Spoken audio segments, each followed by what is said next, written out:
ਅਗਲੀ ਖਬਰ ਵੱਲ ਚਲੀਏ। ਕਹਿੰਦੇ ਵੀ ਬਾਈਡਨ ਐਡਮਿਨਿਸਟ੍ਰੇਸ਼ਨ ਨੇ ਚੁੱਪਚਾਪ ਯੂਐਸ ਤੇ ਮੈਕਸੀਕੋ ਬਾਰਡਰ ਦੇ ਉੱਤੇ ਯੂਮਾ ਐਰੀਜ਼ੋਨਾ ਏਰੀਆ ਦੇ ਵਿੱਚ ਕੰਧ ਬਣਾਉਣੀ ਫੇਰ ਸ਼ੁਰੂ ਕਰ ਦਿੱਤੀ ਆ।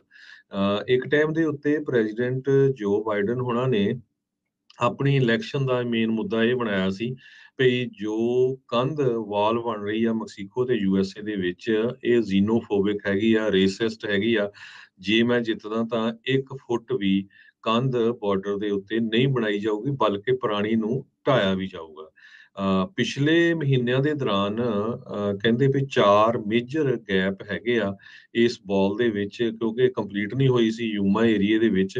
ਸਭ ਤੋਂ ਬਿਜ਼ੀਐਸਟ ਕੋਰੀਡੋਰ ਹੈਗੇ ਜਿੱਥੋਂ ਇਲੀਗਲ ਇਮੀਗ੍ਰੇਸ਼ਨ ਕ੍ਰਾਸਿੰਗ ਹੁੰਦੀ ਹੈਗੀ ਆ। ਡਿਪਾਰਟਮੈਂਟ ਆਫ ਹੋਮਲੈਂਡ ਸਿਕਿਉਰਿਟੀ ਦੇ ਸੈਕਟਰੀ ਅਲਹੈਂਡਰੋ ਮਾਰਕੋਸ, ਉਹਨਾਂ ਨੇ ਨਵੀਂ ਪਲਾਨ ਨੂੰ ਆਥੋਰਾਈਜ਼ ਕਰ ਦਿੱਤਾ, ਜਿਹੜੀ ਟਰੰਪ ਐਡਮਿਨਿਸਟ੍ਰੇਸ਼ਨ ਨੇ ਸਟਾਰਟ ਕੀਤੀ ਹੋਈ ਸੀ ਵੀ ਇਸ ਬਾਰਡਰ ਦੇ ਜਿਹੜੇ 4 ਗੈਪ ਆ ਉਹਨਾਂ ਨੂੰ ਪੂਰੀ ਤਰ੍ਹਾਂ ਕੰਪਲੀਟ ਕੀਤਾ ਜਾਵੇ। ਯੂਮਾ ਬਾਰਡਰ ਦਾ ਜੋ ਸੈਕਟਰ ਹੈਗਾ ਆ, ਅਨਸੋਲਵਡ ਇਸ਼ੂ ਆ ਬਾਈਡਨ ਐਡਮਿਨਿਸਟ੍ਰੇਸ਼ਨ ਦੇ ਲਈ ਤੇ ਬਾਰਡਰ ਪੈਟਰੋਲ ਏਜੰਟਸ ਦੇ ਲਈ। ਕਹਿੰਦੇ 1,60,000 ਟਾਈਮਸ ਜਨਵਰੀ ਤੋਂ ਲੈ ਕੇ ਜੂਨ ਤੱਕ ਇਲੀਗਲ ਇਮੀਗ੍ਰੈਂਟ ਜੋ ਕ੍ਰਾਸ ਹੋ ਰਿਹਾ ਉਹਨਾਂ ਨੂੰ ਰੋਕਿਆ ਗਿਆ 1,60,000 ਟਾਈਮਸ। ਤੇ ਇਹ 4 ਟਾਈਮਸ ਜ਼ਿਆਦਾ ਨੰਬਰ ਹੈਗਾ ਪਿਛਲੇ ਸਾਲ ਨਾਲੋਂ ਐਗਜ਼ੈਕਟਲੀ ਸੇਮ ਸਮੇਂ ਦੇ ਮੁਤਾਬਕ ਜੇ ਦੇਖਿਆ ਜਾਵੇ। ਡੈਲ ਰੀਓ ਤੇ ਰੀਓ ਗ੍ਰਾਂਡੇ ਵੈਲੀ ਜੋ ਸਾਊਥ ਟੈਕਸਸ ਦੇ ਵਿੱਚ ਆ, ਇਹ ਇਸ ਯੂਮਾ ਵਾਲੇ ਸੈਕਟਰ ਤੋਂ ਬਿਨਾਂ 2 ਹੋਰ ਸੈਕਟਰ ਆ ਜਿੱਥੇ ਸਭ ਤੋਂ ਜ਼ਿਆਦਾ ਇਲੀਗਲ ਇਮੀਗ੍ਰੇਸ਼ਨ ਦਾ ਐਂਟਰੀ ਹੁੰਦੀ ਹੈਗੀ ਆ। ਯੂਮਾ ਸੈਕਟਰ ਬਹੁਤ ਬਿਜ਼ੀ ਸੀਗਾ ਪ੍ਰੈਜ਼ੀਡੈਂਟ ਟਰੰਪ ਉਹਨਾਂ ਦੇ ਟਾਈਮ ਦੇ ਉੱਤੇ, ਜਿਸ ਟਾਈਮ ਦੇ ਉੱਤੇ ਉਹਨਾਂ ਨੇ ਜੋ ਉਹ ਕੰਧ ਬਣਾਉਣੀ ਉੱਥੇ ਸ਼ੁਰੂ ਕੀਤੀ ਸੀਗੀ।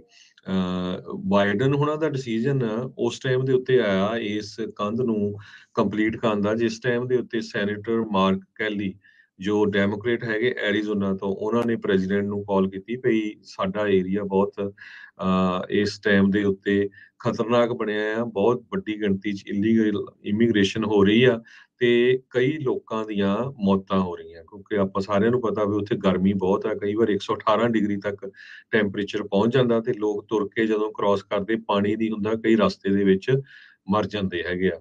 ਆਪਾਂ ਪੰਜਾਬੀਆਂ ਦੀ ਵੀ ਦੇਖੀਆਂ ਸੀ ਪਿਛਲੇ ਸਮੇਂ 'ਚ, ਇੱਕ ਬੱਚੀ ਜਿਹੜੀ ਆ ਉਹਦੀ ਬਾਰਡਰ ਦੇ ਉੱਤੇ ਮੌਤ ਵੀ ਹੋਈ ਸੀ।